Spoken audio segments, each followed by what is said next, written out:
কোরআন জানিয়েছে ওয়া কালিমাতুল্লাহি হিয়াল উলিয়া, সব চাইতে উপরে থাকবে আমি আল্লাহর কথা।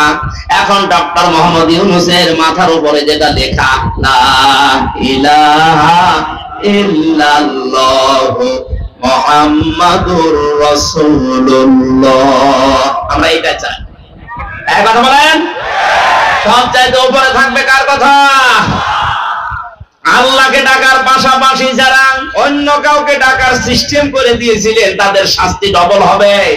আল্লাহ মনে হয় এইটা সহ্য করে নাই, এই জন্য বিকাল 5টা বাজতে বাজতে সারা দেশ থেকে আল্লাহর বিপক্ষে যারা তাদের সব নষ্ট করে দিয়েছে। আমার কুষ্টিয়াটা একটু শক্ত ছিল, ওটা ভাঙতে একটু দেরি হয়েছে। এত শক্ত পাথর সারা দেশের টাকা পয়সা খরচ করে করে আমার মনে হয় এগুলো বানিয়েছিল। অন্যান্য জেলার তুলনায় আমার কুষ্টিয়াতে যেহেতু আল্লাহর ওলি 2 জন আছে, আনিফ আনিনু, এই 2 জন মিলে বানিয়েছে। এত মহব্বত আপনার, আল্লাহ রাগ ও মানুষের অন্তরে তাদের প্রতি এত বেশি দিয়েছে। একজনকে দেখলাম আদালতে কেউ লাথি দিচ্ছে, পচা ডিম দিচ্ছে, আর একজনের বাড়ির ইট খুলে নিয়ে চলে যাচ্ছে। আজকে আমরা পরিষ্কার আল্লাহর সাথে অন্য কাউকে ডাকবো না, সে মরা বাবা হোক আর জিন্দা বাবা হোক। কথা বলেন না কেন? বিভিন্ন মাজারে এই সিস্টেম গুলো চলতো। আল্লাহর পাশাপাশি ইয়ালি বাবা, শাহাদি বাবা, দয়াল বাবা, ড্যাংটা বাবা, এই জন্যই তো মাজার ভাঙা আরম্ভ হয়েছে। একেবারে শিরিকের প্রকাশ্য কারখানা এটা। আল্লাহকেও ডাকে, আল্লাহর পাশাপাশি পীরকেও সিজদা দিচ্ছে, এটা আল্লাহর সাথে শিরিক। লা তাত্তাখিযুল কুবুর মাসাজিদা, কবরকে সিজদার জায়গা বানিও না। ওরা সরাসরি যে সিজদা দিত লালনের মাজারে, এই কথা বলে। আর প্রকাশ্য কাজা তো আছে। অধিকাংশ মাজারে আমরা দেখেছি জেনার কারখানা। এই জন্য হাক্কানি আলেম এই দেশে যারা আছে বলেছে মাজার গুড়িয়ে দাও, ভেঙে ফেলো। কোন কারণে মাজার বানাতে হবে? হযরত ওসমানের মতো মানুষ, জান্নাতের সার্টিফিকেট পাওয়া মানুষ দুনিয়ায়, সেই লোকটা পড়ে আছে জান্নাতুল বাকিতে, কিচ্ছু নেই, পাথর দেওয়া মাত্র। আর দেশের গরু ছাগল মরে যায়, তার কবর 3 তলা হয়। কোথায় গেছে কথা? কোরআনের বাকি বিশ্বানন্দিত মুফাসসির, আপনি তো তার চাইতে কোরআনের খেদমত বেশি করেননি। সেই লোকটা পড়ে আছে, মাত্র মাথার কাছে একটা পাথর দেওয়া দেখলাম। কোন গরু ছাগল কোথায় মরে, ঈমান আছে কি নেই তাও নেই, সারা জীবনে পোশাক করেও পানি নেয়নি, আর 14 তলা বানিয়ে রেখেছে কবর। সবগুলো মাটির সাথে মিশিয়ে দেওয়া দরকার। আজকে থেকে আমরা সিদ্ধান্ত নিয়ে বাড়ি যাব, যতদিন বাঁচি আল্লাহর সাথে আর কাউকে ডাকবো না। কি রাজি আছেন আপনারা? 2 নম্বরে যারা অবৈধভাবে মানুষকে হত্যা করে, বাংলাদেশ স্বাধীন হওয়ার পরও এত হত্যা হয়নি। এই 9 সাল থেকে 24 সালে যত হত্যা হয়েছে, বাকিগুলোর অনেকের খোঁজই আমরা জানি না। আমি মাঠের নিচে ছিলাম 10 দিন, আমি দেখেছি কত মানুষের কান্নার আওয়াজ আসতো আমার কানের। আমার তো চোখ বাঁধা ছিল, চোখ কালো কাপড় দিয়ে বেঁধে নিয়ে মাজায় একটা দড়ি নিয়ে ওরা হাঁটিয়ে নিয়ে যেত, মনে হয় তোমার গরুর মতো নিয়ে যাচ্ছে। আশপাশ থেকে কান্নার আওয়াজ পেতাম, কারণ কোনো আওয়াজ তো ওখানে যাওয়ার কথা না। মানুষ সিঁড়ি দিয়ে উপরে ওঠে, আর ওরা সিঁড়ি দিয়ে আমার নিচে নিয়ে যেত। তার মানে মাটির নিচে ওইটা কোন জায়গায় এটা আমি জানি না, যেখানেই নিয়ে গিয়েছে বহু মানুষের কান্নার আওয়াজ পেতাম মাঝে মাঝে। আর একটা আওয়াজ দিত, এরকম একটা আওয়াজ বুঝতাম। এখানে কয়েক মাস ধরে মানুষ হয়তো আছে, যে সমস্ত মানুষ পাহারা দিয়ে যেত ওই এসআই যারা, তাদেরকে প্রকাশ করে বলতাম, ভাই যে আওয়াজ আসলো, শব্দ না। অধিকাংশ গুলোতে হিন্দু পেয়েছিলাম, কিছু কিছু যাদের একটু মনুষ্যত্ব আছে বলতো 1 মাস 2 মাস না, কেউ 2 বছর 5 বছর পরে আছে, কেউ জানেই না। আপনি এখনো পর্যন্ত বলেন আমার কি দোষ, কি দোষ আপনি টের পান না। কোন দোষ যদি আপনার নাও থাকে, আপনার সবচাইতে বড় দোষে আয়না ঘর। আপনি জানেন না কি হয়তো ওখানে ইলিয়াস আলীর মেয়েকে নিয়ে আপনি কি করলেন, কি নাটক, কি প্রতারণা, অথচ তাকে আপনি মেরে ফেলেছেন আগে। আমার মাঝে মাঝে রিমান্ডে আশ্চর্য লাগবে, আল্লাহ যে অফিসার গুলো এই করে যায় আমার সাথে, এরা রাতে বাড়িতে ঘুমায় কি করে?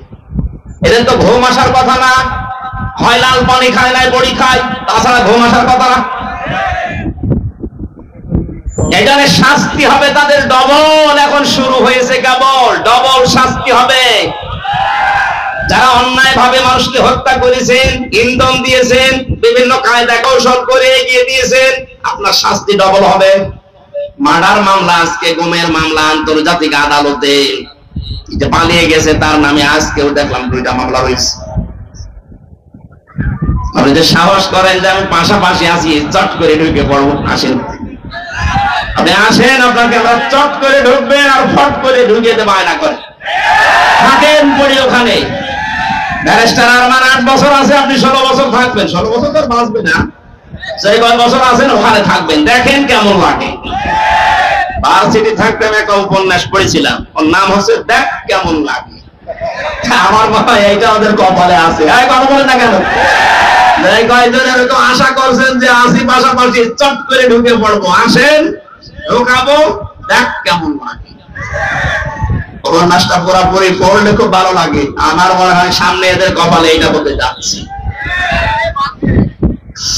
ভাইরা আমার, অন্যায় ভাবে যারা হত্যা করেছেন ডবল শাস্তি পাবেন। 3 নম্বরে যারা জেনা করে দুনিয়ায়, তাদেরও শাস্তি ডবল হবে। সূরা ফুরকানের আয়াত।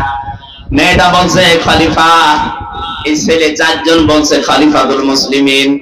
চিন্তা করলাম দুনিয়ায় মার্ডারের শাস্তি যদি না পাই, কিয়ামতে আল্লাহ কিন্তু ডবল শাস্তি দেবে। কয়টা? এজন্য দুনিয়ায় হয়ে যাক, আপনি যে বিচার আছে কোরআনের করে দেন, দুনিয়ায় শেষ, পরকালে যেন আল্লাহ এই বিষয়ের কোনো বিচার না করে আমাদেরকে মাফ করে দেয়। হযরত ওমর বললেন, তাই তো তোমরা এত দোষী, মেয়েটার তো দোষ নেই। মেয়েটাকে ডাক দিয়ে বললেন, তোমার দোষ এইটা যে তুমি 12 টুকরা করেছো লাশটা, আমার ঘরের বারান্দায় রাখলে, অন্য কোথাও ফেলে দিলে না কেন? মেয়েটা কোরআনের হাফেজা, ডাক দিয়ে বলছে, খলিফাতুল মুসলিমিন, আমার সন্তানকে আমি গলা টিপে মেরে ফেলতে পারতাম। 12 টুকরা করেছিলাম আমি, বিভিন্ন জঙ্গলে পাহাড়ে ছিটিয়ে দিতে পারতাম, কিন্তু আপনার কাছে আমি কেন দিলাম? দিয়েছি এই কারণে, প্রথম কারণ আমার ছেলেটাকে আমি হত্যা করেছি, 1 নাম্বার কারণ হচ্ছে সে জারজ, তার তো বাবা ঠিক নেই। কয়টা বাবা? বলেন বলেন। জন্ম তো ঠিক নেই, বাবা 4টা, যদিও ওর দোষ না, কিন্তু সন্তানটা তো জারজ।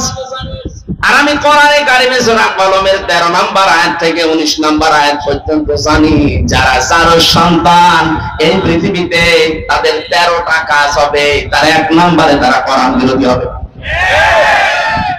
আমার পেটে জন্ম নিয়ে বড় হয়ে আমার সামনে কোরআনের বিরুদ্ধে মিছিল করবে আমার ছেলে, এটা আমি মানতে পারি না। এই জন্য আমি নিজে হাতে জবাই করেছি। বাংলাদেশে আজ যারা কোরআনের বিপক্ষে অবস্থান নিয়েছিলেন, নিচ্ছেন, এখনো সামনে অনেকে চেষ্টায় আছেন। আজকে একজন বুদ্ধিজীবী নামে, বুদ্ধি বিকলাঙ্গ, আমি নাম নিলাম না, লোকটা বলেছে ধর্ম কোন রাষ্ট্রের ব্যাপার, কোন ব্যক্তির ব্যাপার না। এই শব্দটা তার বলা ঠিক হয়নি। সে যে তওবা না করে সেও মুশরিক। কথা বলছে না কেন? কোন মানুষের যদি ধর্মই না থাকে, ওরা উদাহরণ দেয় যে নিরপেক্ষ হওয়া লাগবে। পৃথিবীতে কোন নবী ধর্মের ব্যাপারে নিরপেক্ষ ছিলেন? আপনি একজনের নাম বলেন, বলেন। এই ধোঁকাটা চলছে সামনে, হয়তো সামনে আসতে পারে, আগে থেকে সতর্ক করলাম। যারা এগুলো করছেন, এগুলো কিন্তু একটা ধোঁকাবাজি। আমরা এক জালেমকে বিদায় দিয়ে কোন নতুন জালেমকে আর এই জায়গায় আমরা দেখতে চাই না। যারা আসবে তারা যারা ইনসাফ কায়েমকারী হয়। মেহেদী বলে, খলিফা আমি একটা একটা করে 13টা কারণ বলতে পারি কেন আমি হত্যা করেছি। আমি এসেছি এই কারণে, আমি না আসলেও পারতাম। মেহেদী আমার সন্তানটাকে জবাই করে ফেলে যদি পাহাড়ে জঙ্গলে ছড়িয়ে ছিটিয়ে দিতাম, আপনিও ধরতে পারতেন না। আমি এসেছি এই কারণে, আমি যেহেতু হত্যা করেই ফেলেছি, আর হত্যার বিচার যদি দুনিয়ায় না হয়, কিয়ামতে আল্লাহ ডবল করে করবে। দয়া করে কোরআন দিয়ে আমার বিচারটা করে দেন, কিয়ামতে যেন আল্লাহ আমার ব্যাপারে আর কিছু না বলে। হযরত ওমর এই 5 জনের বিচার করলেন। আমার বোঝানোর বিষয় ছিল কোরআনে কারীম দেশে থাকার কারণে, কায়েম থাকার কারণে ওরা গোনা করেছিল, কিন্তু গোনা করার পরেও কোরআনে কারীম তাদের ভেতরে অনুশোচনা, অনুতপ্ত এমন ভাবে ধরিয়েছে, মরণের আগে তারা ঈমান নিয়ে বিদায় নিতে পেরেছে। এদেশে যদি কোরআন কায়েম হয়ে যায়, আপনার মদ খেতে মনে চাইবে না, বিড়ি খেতে মনে চাইবে না, ডাল পানি খেতে মনে চাইবে না, কারণ পরিবেশটাই হয়ে যাবে এরকম। ছোটখাটো গোনা যদি নফসের ধোঁকায়, শয়তানের জালে পড়ে হয়ে যায়, কোরআন আপনাকে বাধ্য করবে অনুশোচনা করে, তাওবা করে জীবনের মতো ঈমান নিয়ে বিদায় নেওয়ার। বলেন আমিন। আল্লাহ, আমরা এরকম একটা পরিবেশ চাচ্ছি, কথা বলেন ঠিক কিনা? আল্লাহ যেন আমাদের কোরআনের শ্রোতা হিসাবে মুনাফিকের কোন স্থান এখানে না দিয়ে, 3 নাম্বার যেটা বলেছিলাম যে ঈমানদার, এই মানুষগুলোর যে বৈশিষ্ট্যগুলো আল্লাহ দিয়েছেন সূরা আনফালের 2, 3, 4 নাম্বার আয়াতে, আল্লাহ আমাদের ভরপুর করে আজ বাড়িতে নিয়ে যান। বলেন আমিন। দরুদ আর সালাম পাঠের মাধ্যমে আজকের তেলাওয়াত কিন্তু আয়াত সূরা মুমতাহিনা। কোন সূরা? মুমতাহিনা মানে পরীক্ষিতা নারী। 6 জনের নাম পেয়েছি আমি। এই পৃথিবীতে 6 জন নারীকে আল্লাহ পরীক্ষা করে তাদেরকে পরীক্ষিতা নারী হিসাবে খেতাব দিয়েছেন। তার ভেতরে হযরত মরিয়ম একজন, তিনি সতীত্বের হেফাজত করেছিলেন। আজ যে সমস্ত মেয়েরা মডেল খুঁজে পান না যে আদর্শ কারে বানাবো, হযরত মরিয়ম হবে আপনার জন্য আদর্শ। কথা বলেন। ওরা আদর্শ বানিয়েছে ঐশ্বরিয়াকে। আজকে ঐশ্বরিয়ার জীবনী দিয়েছে। ওই একজনকে খুশি করার জন্য রাতের বেলা কত টাকা কন্টাক্ট করে, কত টাকা ভাড়া পায়, আপনি তার জীবনী পড়ে দেখেন। এই যদি হয় আপনার আদর্শ, আর আপনি এটা দেখে দেখে মনে করেন এর মতো হব, হ্যাঁ ওর মতো হবেন, দুনিয়ায় শেষ, আখিরাতে সারা জীবন জাহান্নামে পড়া লাগবে। মেয়েরা যারা এসেছেন, আপনার আদর্শ হওয়া লাগবে 1 নম্বরে মরিয়ম। আপনার চরিত্রকে, সতীত্বকে আপনি হেফাজত করে রাখবেন। আমরা আগে তাফসিরে প্রবেশ করি, এরপরে সামনে যাব ইনশাআল্লাহ। ফাউযু বিল্লাহি মিনাশ শাইতানির রাজীম। বিসমিল্লাহির রহমানির রহিম।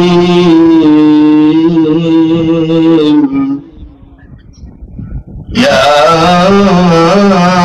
আইয়ুহান নাবিয়্যু ইযা জাআকাল মুমিনাতু ইউবায়ি'নাকা আলা আল্লা ইউশরিকানা বিল্লাহি শাইআ। সাদাকাল্লাহুল আযীম। সূরা মুমতাহিনা নামকরণটা, এর ভেতরে শব্দটা আছে, এখান থেকে সূরার নামকরণ। আজকে আমরা সবগুলো আয়াত পড়েছি মাত্র 1 আয়াতের 4 ভাগের 1 ভাগ। আমার আজকের আলোচনার বিষয় হচ্ছে ঈমান কিভাবে আপনি আনবেন। আমরা তো অনেকে ঈমানদার বসে আছি, কিন্তু এইভাবে না। ঈমান আনতে হলে কিছু শর্ত মানা লাগে। আমরা যেন আজকে শোনার পরে ওই শর্ত অনুযায়ী আমাদের বাকি জীবন চালাতে পারি। বলেন আমিন। সূরা মুমতাহিনার 12 নম্বর আয়াতটা পড়েছি। আল্লাহ ডাক দিয়েছেন ইয়া আইয়ুহান নবী, হে নবী। কোরআন শরীফের ভেতরে আল্লাহ ইয়া মুহাম্মদ বলেন নাই, ইয়া নবী, ইয়া রাসূল এই শব্দটা লাগিয়েছেন। আর মুহাম্মদ শব্দ বলার সঙ্গে সঙ্গে নবীজির রিসালাতের ঘোষণা দিয়ে তার সম্মান আরো বাড়িয়ে দিয়েছেন। আজকে রাসূলের সম্মান বাড়ানোর জন্য রবিউল আউয়াল মাসে যারা জন্মদিন পালন করে, সাফ করে শুনে রাখেন, পৃথিবীর কোন মানুষের জন্মদিন, মৃত্যুদিন পালন করার ভেতরে কোনো ফায়দা নেই। এমনকি কোন মানুষ যত দামি হোক আপনার জীবনের জন্য, যত উপকার করুক আপনার জীবনে, ও যদি মারা যায় সর্বোচ্চ 3 দিনের উপরে কোনো শোক নেই। একজন মহিলার স্বামী যদি মারা যায় তাহলে 3 মাস 10 দিন সে বিবাহ বন্ধনে আবদ্ধ না হয়ে তার জন্য অপেক্ষা করে এর পরবর্তীতে অন্য স্বামী গ্রহণ করবে, এই শেষ। পৃথিবীর কোন মানুষের জন্য 3 দিনের উপরে শোক জায়েজ নেই। আর আমরা সেই 75 সাল থেকে শোক পালন করিয়েই আসছি। কেন? উনি কি আপনার কি স্বামী হয়? আপনার কি বাবা হয়? কোন কারণে শোক পালন করা লাগবে তার জন্য? বলেন। আপনি কি তাকে ইসলামের ঊর্ধ্বে মনে করেন? ওই যে আমি বললাম না যে ঈমান ভাঙে যায় 10টা কারণে, তার 10 নাম্বার কারণে পৃথিবীর কাউকে যদি কেউ ইসলামের ঊর্ধ্বে মনে করে তার ঈমান ভেঙে যায়। এই কারণেই তো আপনি এটা করেন, প্রতি বছরে বছরে জন্মদিন মৃত্যুদিন পালন করেন, তাকে মনে করেন ইসলামের ঊর্ধ্বে। ইসলামে জায়েজ নেই, আপনি পেলেন কোথায়? আগামী থেকে এটা আমরা আর করতে চাই না। এই জন্য তো এবার রাষ্ট্রীয় ভাবে 15ই আগস্ট পালন করতে দেয়। কিসের 15 আগস্ট 16 আগস্ট? কোরআনে হাদিসে যেটা নেই ওইটা আমরা রাষ্ট্রীয় ভাবে পালন করে সময় নষ্ট করতে চাই না। কোরআন হাদিসে থাক, আমরা 10 দিন ধরে পালন করবো। এক কথা বলেন না কেন? সিঙ্গাপুরে 95% মুসলিম, আর আমাদের দেশে 96% আমরা মুসলিম। তো এখানে কোনো বানানো নিয়ম নীতি চলতে পারবে? বলেন তো পারবে? আগামী থেকে যেই হোক 3 দিনের উপরে আমাদের কোনো শখ আর থাকবে না। বিশ্ব নবী মুহাম্মদ রাসূলুল্লাহর উপরে তো দুনিয়ায় আর কেউ নেই, আল্লাহর পরে তার স্থান। শোক পালন করা যদি জায়েজ হতো প্রতি বছরে বছরে, আমার মনে হয় তার জন্য আমরা শোক পালন করতাম। কোন আলেম তো এটা করে না। যে সমস্ত বেদাতপন্থী আছে এরা নবীর জন্মদিন পালন করার জন্য উঠে পড়ে লাগে। কোথায় পেয়েছেন দলিল বলেন তো? নবীর মিলাদ পড়েন। মিলাদ মানে জন্ম। মিলাদ মানে কি?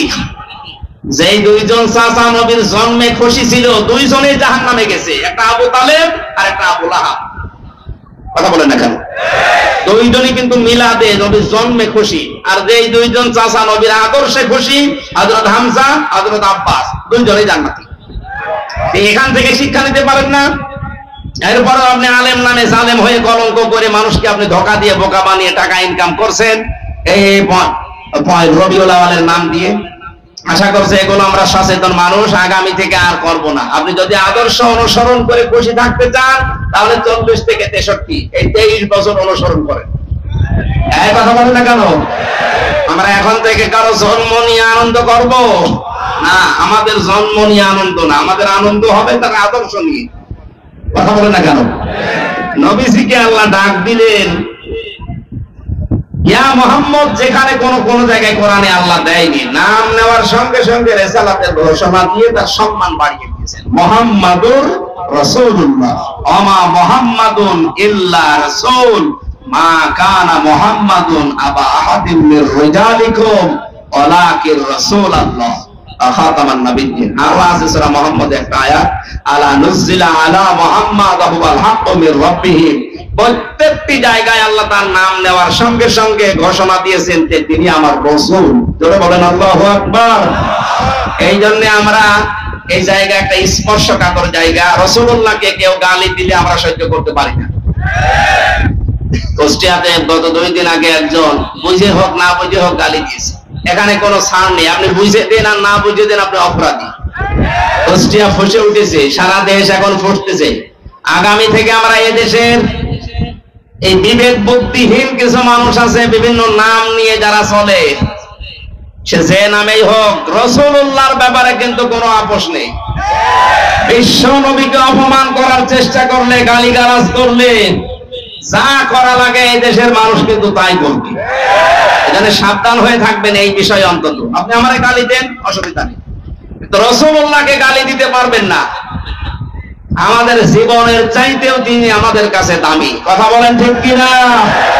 আল্লাহ এই মহব্বতের কারণে যেন আমাদেরকে মাফ করে দেন।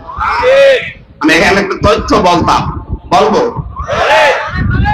এই যারা মহব্বত করে আল্লাহর রাসূলকে এই কথা বলে শেষ করে দেন, তাদের জন্য খুব শিক্ষা আছে এখানে। আপনি শুনেছেন আয়াতটা, দেখেন এইভাবে নেই, কুল ইন কুনতুম তুহিব্বুনাল্লাহা ফাত্তাবিউনি ইউহিব্বুকুমুল্লাহ ওয়া ইয়াগফির লাকুম যুনুবাকুম আল্লাহু গফুরুর রহিম। সূরা আলে ইমরানের 31 নম্বর আয়াত। আল্লাহ পাক বলেন, নবী আপনি বলুন, তোমরা যারা বলো আল্লাহ তোমাকে ভালোবাসি, এই দাবি যারা করো তাদেরকে বলছি এই দাবি করার দরকার নেই। যদি দাবি সত্যে প্রমাণ দিতে চাও, ফাত্তাবিউনি, আমি রাসূলের অনুসরণ করো। এখানে যে তাবউন শব্দটা আছে, তাবাইন, যত অভিধান আছে আরবিতে দেখবেন তাবউন মানে দেখে দেখে চলা। আমার সামনে বেলাল স্যার যেভাবে হেঁটে যাবে, যেভাবে পা ফেলবে, যেভাবে হাত নাড়াবে, যেভাবে মাথা দোলাবে, ওইভাবে দেখে দেখে চলার নাম আরবিতে তাবউন। তাহলে রাসূলুল্লাহকে কি অনুসরণ করা লাগবে, ইত্তেবা করা লাগবে তাকে দেখে দেখে? প্রশ্ন আসতে পারে উনি তো আমার সামনে নেই। হ্যাঁ, উনি সামনে, ওনার আদর্শ পড়ে আছে আমাদের সামনে। বিদায় হজের ভাষণের দিন বলেছিলেন তারাক্তু ফীকুম আমরাইন, দুইটি জিনিস রেখে গেলাম, লান তাদিল্লু মা তামাসসাকতুম বিহিমা কিতাবাল্লাহ ওয়া সুন্নাতু রাসূলিহি। দুইটা জিনিস রাখলাম, যদি অনুসরণ করতে পারো কোনদিন পথ ভ্রান্ত হবে না, পথ হারা হবে না, মায়ের খাবে না, না খেয়ে থাকবে না। এই তাদিল্লু শব্দের 99টা অর্থ আছে। কোনদিন আপনি না খেয়ে থাকবেন না, কারণ জমিন আল্লাহ আমাদেরকে ওয়ারিশ বানিয়েছে। জমিনের ওয়ারিশ যারা, তারা না খেয়ে থাকবে। মানে পৃথিবীতে যারা আল্লাহকে মানে না তারা এই পৃথিবীর ভাড়াটিয়া, আর আমরা হচ্ছে জমিনের মালিক। মালিক কোনদিন না খেয়ে থাকতে পারে না। আমরা যেহেতু অনুসরণটা ওইভাবে করতে পারছি না, কিভাবে? ফাত্তাবিউনি, আমি রাসূলকে তোমরা অনুসরণ করো। যদি অনুসরণ করতেই পারো, যখন অনুসরণ আরম্ভ হবে আমি আল্লাহ নিজে তখন ভালোবাসা আরম্ভ করব না করেছি। এখানে যারা আরবি গ্রামার বোঝে জিজ্ঞাসা করেন, ইউহিব্বু, এটা মুজারে, বর্তমান, ভবিষ্যৎ, প্রেজেন্ট, ফিউচার। যখন থেকে আপনি নবীজিকে অনুসরণ আরম্ভ করবেন, তখন থেকে আপনাকে আল্লাহ ভালোবাসা শুরু করবে। কি কথা বুঝতেছেন? তার মানে এখনো যারা নবীর আদর্শকে অনুসরণ আরম্ভ করেনি, করবে বলে আশা করছে, আল্লাহ তাদেরকে ভালোবাসা শুরু করেন। আমি কথা বোঝাতে না পারলে আবার রিপিট করবো। আর রাসূলুল্লাহকে কেউ যদি অনুসরণ করা আরম্ভ না করে, আল্লাহ তাকে ভালোবাসা শুরু বলেন। আর আল্লাহ যদি ভালোবাসে, কয়েকটা উপকার আছে। এক নম্বরে আল্লাহ পাক বলেন, আমি যদি কাউকে ভালোবাসি, ওয়ায়াগফির লাকুম যুনুবাকুম, এক ফিরে দাও মুজারে, বর্তমান, ভবিষ্যৎ, প্রেজেন্ট, ফিউচার, জামবুন এক বছর, জুনুব বহু বছর। আমি আল্লাহ যদি কাউকে ভালোবাসা আরম্ভ করি, ওর জীবনের কোনো গোনা বাকি রাখি না, সব মাফ করে দিই। আর আল্লাহর নিয়ম হচ্ছে, কোন জায়গায় যদি আল্লাহ গোনা মাফ করে দেয়, ওই জায়গাটা আল্লাহ ফাঁকা রাখে না, পুরা নেকি দিয়ে পাল্টিয়ে দেয়। আল্লাহ যদি কাউকে ভালোবাসে, কি পেলাম? আল্লাহ নিজে তাকে ভালোবাসা আরম্ভ করবে, তার জীবনের গোনাগুলো মাফ করে দেবে, আর গোনা মাফ হয়ে গেলে আল্লাহ তাকে জান্নাতে দেবে। এবার আমার আয়াতের মূল শিক্ষা হচ্ছে, রাসূলকে অনুসরণ করা আরম্ভ করা লাগবে না লাগবে না? এটা কি আংশিক না পূর্ণাঙ্গ? বলেন। আর যারা আংশিক অনুসরণ করেন, তারা কিন্তু এখনো আল্লাহর ভালোবাসা পাওয়া শুরু করেননি। আংশিক অনুসরণ মানে হয়তো দাঁড়িয়ে আছে রাসূলের মতো, জুব্বা গায়ে দেন, খাবারের পরে মিষ্টি খান, রাসূলের মতো সালাত আদায় করেন, সিয়াম পালন করেন, হজ করেন রাসূলের মতো দেখে দেখে। কিন্তু বিশ্ব নবী যে 10 বছর রাষ্ট্র চালিয়েছিলেন, এইটাকে আপনি রাজনীতি মনে করেন? কথা বলেন না কেন? অনুসরণ কি আপনার আংশিক না পূর্ণাঙ্গ? আংশিক অনুসরণ করলে আল্লাহ আপনাকে ভালোবাসা শুরু করবে। কোন জায়গায় আছে কোরআনে দেখান। এই জন্যই তো বারবার বলছি, রাসূলুল্লাহকে আজ থেকে অনুসরণ করা লাগবে পূর্ণাঙ্গ। রান্নাঘর থেকে শুরু করে আন্তর্জাতিক জীবন পর্যন্ত, পা থেকে শুরু করে মাথা পর্যন্ত, প্রতিটি জায়গায় আমার অনুসরণীয় একজন, তিনি মুহাম্মদুর রাসূলুল্লাহ। আমি যখন পুরা এই সিদ্ধান্ত নিয়ে শুরু করব অনুসরণ, যে দুনিয়া আমি কাউকে দেখে চুল কাটবো না, আমার চুল কাটার স্টাইল হবে মেসি। বলেন। আমার চুল কাটার স্টাইল হবে ঋত্বিক, শাহরুখ খান। কে? রংপুরে কত দোকান আছে সেলুনের, একটা দোকানে আপনি লেখা দেখাতে পারেন যে এখানে সুন্নাত অনুযায়ী চুল কাটা হয়। ওখানে লেখা আছে এখানে শাহরুখ কাট দেওয়া হয়, এখানে অজয় কাট দেওয়া হয়। আবার ওদের ছবি টাঙিয়ে রাখে, কোন কাট চান। তাহলে এখন আমাদের কি অনুসরণ হওয়া লাগবে? মাথার এই চুল থেকে শুরু করে পা পর্যন্ত। অনেকে দাঁড়িয়ে রাখে, কিন্তু এমন স্টাইল, এটা স্টাইল হবে, সুন্নাত হবে না। রাসূলের সুন্নাত এক মুষ্টি পরিমাণে দাড়ি রাখতে হবে, এরপরে যদি কেটে ফেলেন অসুবিধা নেই। এই কথা বুঝতেছেন? যদিও এই মাসলাটা নিয়ে মতভেদ আছে আলেমদের ভেতরে, তবে এক মুষ্টি রাখবেন আপনি। আমি ওই মতভেদপূর্ণ বিতর্কে গেলাম না। দাড়ি আপনার রসুলের মতো হয় না, মাথার চুল রসুলের মতো হয় না। মোজে রাখার সিস্টেম আল্লাহর নবী বলেন খালিফুল মুশরিকিনা আউফুল্লুহা ওয়াকফুশারিব, মুশরিকদের বিপরীত করবা, দাড়িকে লম্বা করে দিবা আর মোজকে খাটো করবা। আজ রবীন্দ্রনাথ ঠাকুরের এই জাতীয় সঙ্গীত নিয়ে কয়েকদিন যা আরম্ভ হয়েছিল, আমার যে 7টা কারণ সামনে এসেছিল তার ভেতরে এইটা একটা, এই মুশরিক লোকটা তার দাড়ি আর মোজ সমান সমান করে রাখতো। কথা বলবে কেন? রাসূলের প্রথম জিনিসটাই সে মানে নাই। সে যদি মোজ খাটো করে দাড়ি লম্বা করতো তাও মুসলমানদের ভেতরে একটা কিছু আসতো। দ্বিতীয় নম্বর, ও যখন এটা লিখেছে তখন কিন্তু বাংলাদেশ হয়নি। কথা বলে না কেন? তাহলে এই দেশের জন্য ওটা লেখে নাই। আমাদের একটা আবেগের জায়গা, সুতরাং জাতীয় সঙ্গীত যদি লিখতেই হয় দেশ নিয়ে লেখা লাগবে। এই কথা বলে না কেন? দেশ ভাগ হওয়ার পরে যেটা লেখা হয়েছে, আপনি তাকান মহিব খানের ইঞ্চি ইঞ্চি মাটি সোনার চাইতে খাঁটি, এইটা জাতীয় সঙ্গীত বানান। হ্যাঁ, কথা বলে না কেন? কারণ এটা আমার ছেলে মেয়েরা যখন পড়বে তখন যেন দেশের প্রতি ভালোবাসা জন্মায়, মানবতার প্রতি ভালোবাসা জন্মায়। সর্বোচ্চ ওর ভেতরে ইসলামের কিছু কথা দেওয়া আছে। আমরা সে মুসলমান, মুসলিমদের এই কথাগুলো আমাদের অন্তরে বাসবে। আর এই মুশরিকের কথা, যে আল্লাহকে বিশ্বাস করতো না, আল্লাহর সাথে শিরিক করতো, রাসূলের কোন নিয়ম নীতি তার ভেতরে আমরা পাই না। এই মানুষটার জীবনী নিয়ে, মানুষটার কথা নিয়ে আলোচনা হবে। ঢাকা বিশ্ববিদ্যালয়ে আগামী থেকে যদি কোনো আলোচনা অনুষ্ঠান হয়, স্যার সলিমুল্লাহ খান যিনি জমি দিয়েছিলেন তার নামে হওয়া লাগবে। কথা বলেন না কেন? এত উপকার করলেন শত শত বিঘা জমি দিয়ে, তার নামে কোনো কিছু হয় না। কোথা থেকে কোন ভেনদেশে শগুন উড়ে এসে জুড়ে বসে কি বলে গেল, তার নামে আপনি অনুষ্ঠান করবেন। বাংলার টাকা দিয়ে আগামীতে মুশরিকের জন্য কোন অনুষ্ঠান হবে না। অনুষ্ঠান যদি হতে হয় যিনি জমি দিয়েছিলেন তার জীবনী থেকে কিছু করেন। এই কথা বলেন না কেন? কোরআন পড়েন, হাদিস পড়েন, মানুষকে জানান, তার জন্য দোয়া করেন আল্লাহ যেন তাকে মাফ করে দেয়। এরপরে যত নিচে নামছি আমরা কোন জায়গায় রাসূলের আদর্শ পাচ্ছি না। বিশ্ব নবী তার স্ত্রীদের সাথে যে আদর্শ দেখিয়েছেন ওইটা আপনার ভেতরে নেই। উনি তার বন্ধুদের সাথে যেটা দেখালেন সেটা আপনার নেই। কোন জায়গায় যদি আদর্শ সেট করতে না পারেন, বিশ্বাস করতে পারেন আল্লাহ আপনাকে এখনো ভালোবাসা আরম্ভ করেনি। আয়াতটা পড়ার পরে আমার মনে হয় দেশে হাজারো আলেম, হাজারো পীর এখনো আল্লাহর ভালোবাসায় পাওয়া আরম্ভ করেনি। কারণ যেই পীর শুধু জিকিরকে ইবাদত মনে করে রাসূলের তরিকা, কিন্তু এদেশ যে কোরআন দিয়ে চালাতে হবে এটাকে যারা রাজনীতি দুনিয়ার কাজ মনে করে আরো মানুষকে ধোঁকা দিয়ে বোকা বানিয়ে রাখে, এটা পীর বলেন। এরকম পীর দেশে নেই। 48,000 পীর, অধিকাংশ গুলোই দেখবেন কিছু কিছু ইবাদতকে ইসলাম মনে করে পালন করছে, আর বাকি মেজর হাজারো হাজারো ইবাদত করে দুনিয়ার কাজগুলি ছেড়ে দিচ্ছে। অথচ ওইগুলো রাসূলের আদর্শ। বিশ্বনবী জানিয়েছেন তোমরা সবাই ঐক্যবদ্ধ হবা, এটা কোরআনে কারীমের নির্দেশ।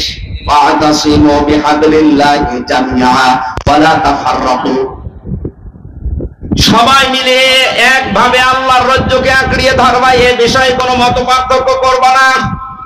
অথচ বাংলাদেশে এখন একটা মেজর সমস্যা হয়ে দাঁড়িয়েছে। গত 3 দিন আগের রিপোর্ট একটা পেয়েছিলাম, এই দেশের 100 জনের 14 জন মানুষ এখনো পর্যন্ত পালিয়ে যাওয়া ওই জালেমকে সাপোর্ট করে। 100 জনের 28 জন মানুষ এই দেশে অনেকে থালা জোর করে থালা নেওয়ার ধান্দায় আছে। থালা দিন, তাড়াতাড়ি থালা দিন। কি করবেন থালা নিয়ে? আবার খাওয়া আরম্ভ করবেন। সুখের বিষয়, আনন্দের বিষয়, 100 জনের 58 জন মানুষের তালিকা আমরা পেয়েছি। 100 জনের 58 জন চাচ্ছে এদেশে আল্লাহর বিধান কায়েম হোক। 14 আর 28 বাদ গেলে 58 থাকে।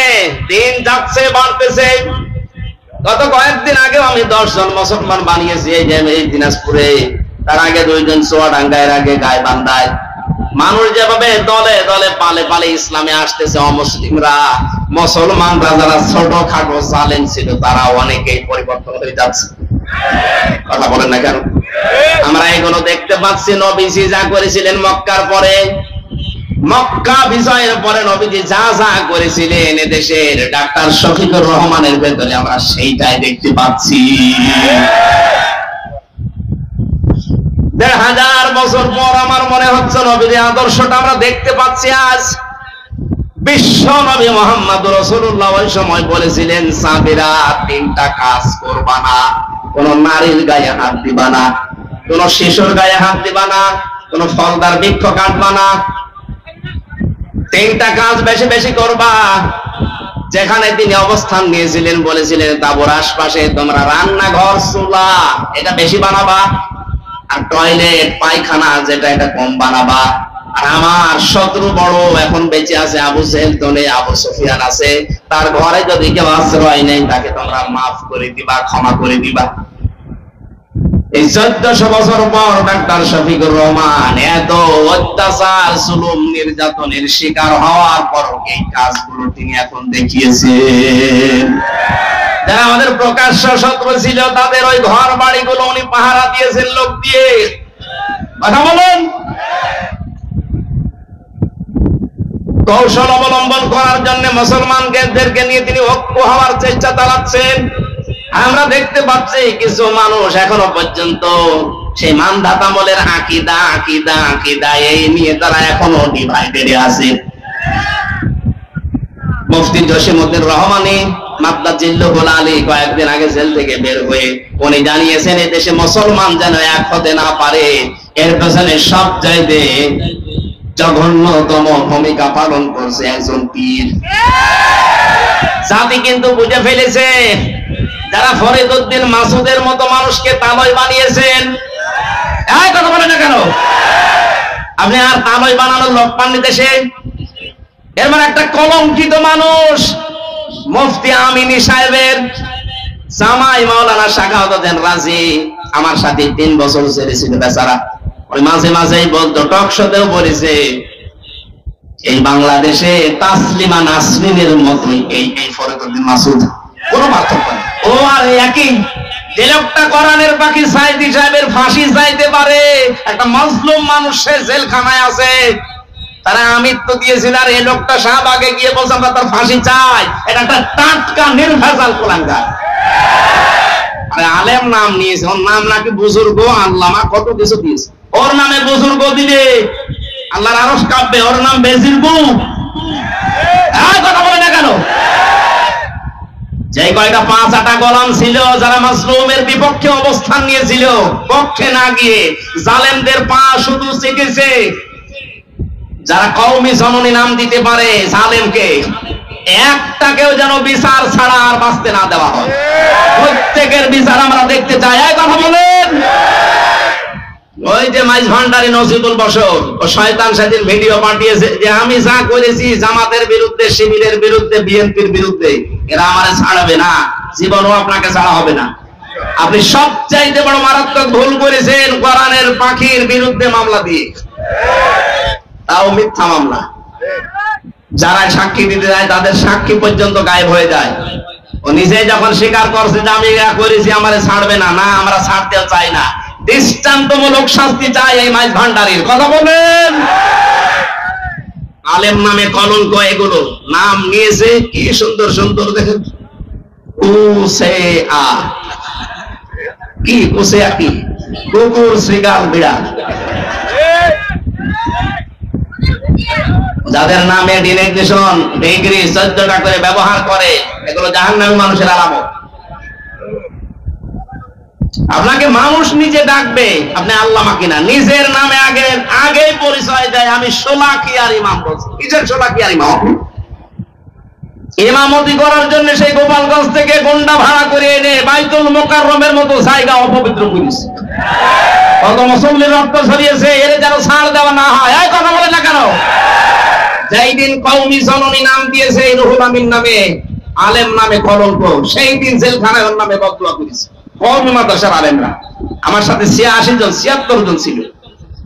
মাওলানা মামুনুল হক থেকে শুরু করে যে আলিমগুলো ছিল, কি করলো কি, আমাদের তো ডুবিয়ে মারলো। এখনো পর্যন্ত আপনি একটা পীরের নাম নিয়ে সাফাই গিয়ে যাচ্ছে। মুফতি জসিমউদ্দিন রহমানী 11 বছর জেল খেটেছে। আপনি কয় বছর ছেড়েছিলেন? তার যে স্যাক্রিফাইস সেটা এমনি এমনি বলে না, সে আপনাদের সাথে ছিল, মিশেছে, দেখেছে, বাস্তবতা সে জানে। আমিও জেলের ভেতরে কমপক্ষে 50 দিন তার সাথে আমার দেখা। মাঝে মাঝে আমারে বলতো, হামজা, এদেশে যদি একত্রিত মুসলমান না হয়, তার পেছনে সবচাইতে গুরুত্বপূর্ণ ভূমিকা কঠিন জঘন্যতম ভাবে পালন করার কি এখনো পর্যন্ত করে যাচ্ছেন, আপনি থামবেন। একটা ঐক্য হওয়ার চেষ্টায় আছে। সব আলেম ওলামা যদি এক হয়ে, যে 58 ভাগ এমনি এমনি হয়নি, সব দাড়িওয়ালা টুপিওয়ালা মানুষগুলো এক হয়ে যাচ্ছে, আর এখানে আপনি এখন সেই মানধাতা আমলের আকীদা করছেন। কার আকীদা খারাপ আপনি দেখান তো। জামাত ইসলামী বাংলাদেশের আকীদা হচ্ছে লা ইলাহা ইল্লাল্লাহু মুহাম্মাদুর রাসূলুল্লাহ। কালেমা যদি আপনি ভুল প্রমাণ করতে পারেন, তাহলে জামাতের আকীদা খারাপ।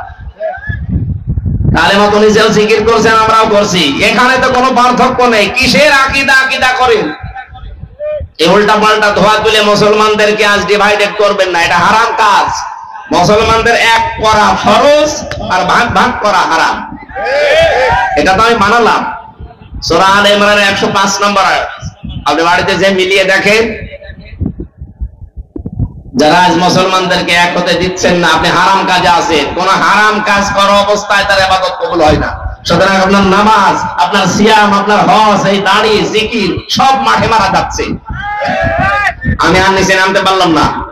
এরপরও যদি কারো বিবেক না খোলে, আমার মনে হয় ওকে আল্লাহ মোহর মেরে দিয়েছে আবু জাহেলের মতো, ও আর ভালো হবে না। আমার ভাইরা,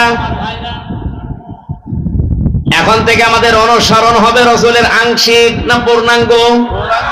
পূর্ণাঙ্গ অনুসরণ যখনই আমরা আরম্ভ করব, আল্লাহ আমাদেরকে ভালোবাসা শুরু করবে।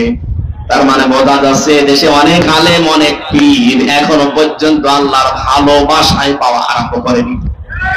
আমরা করেছি, আমরা যারা করছি, চেষ্টা চালাচ্ছি। হ্যাঁ, মা বাবা থেকে শুরু করে সংসদ পর্যন্ত সব জায়গায় আমার রাসূলের আদর্শ আমরা মেনে নেব।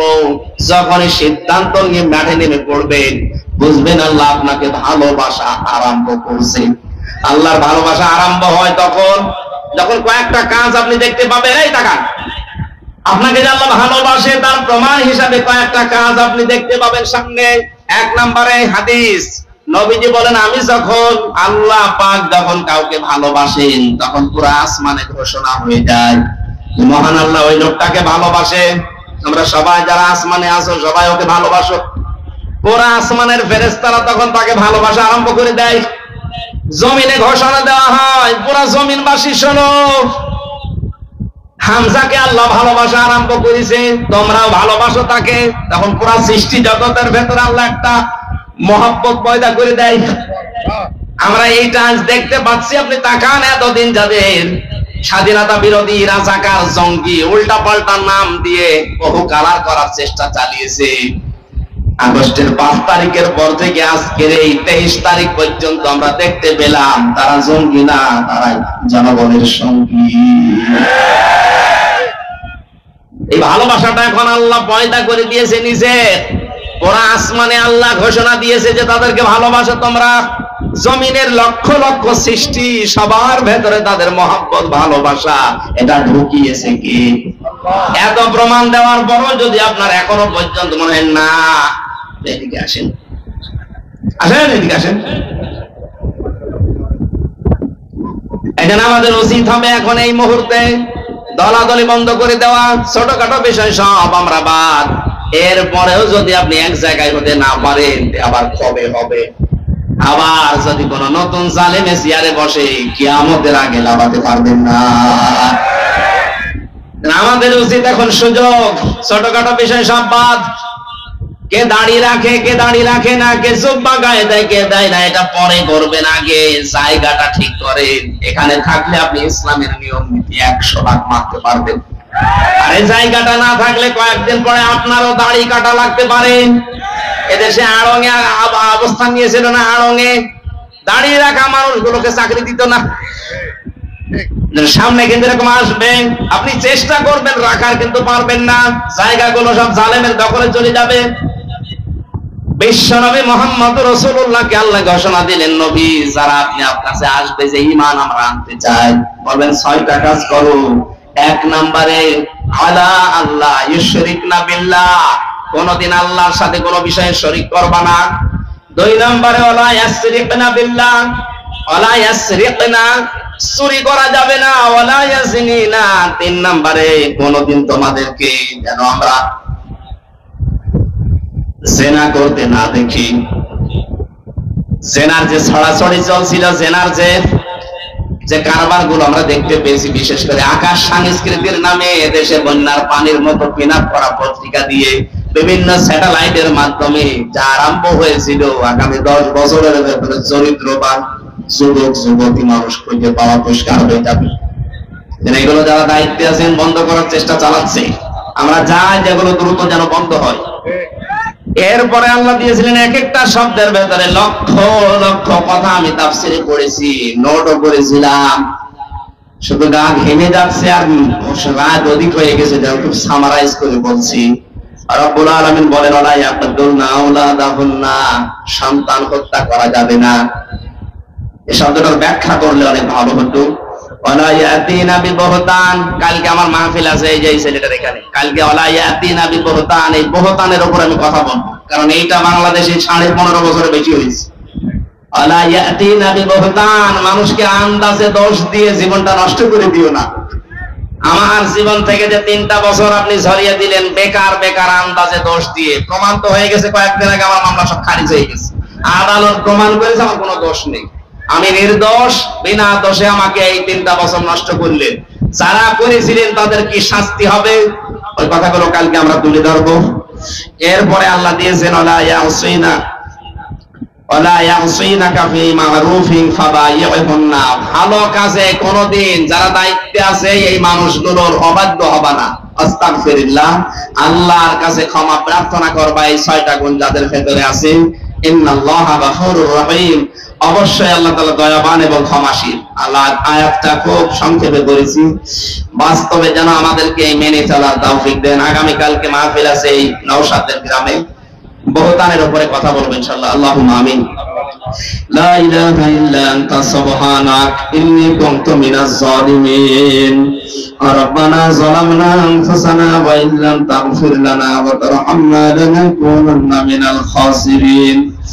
আল্লাহ তাআলা রংপুর শহরের দিকে তাকাও, হাজার হাজার বান্দা বান্দি, রাত 12টা বেজে গেছে, তাহাজ্জুদের এই সময় পর্যন্ত যারা কোরআনের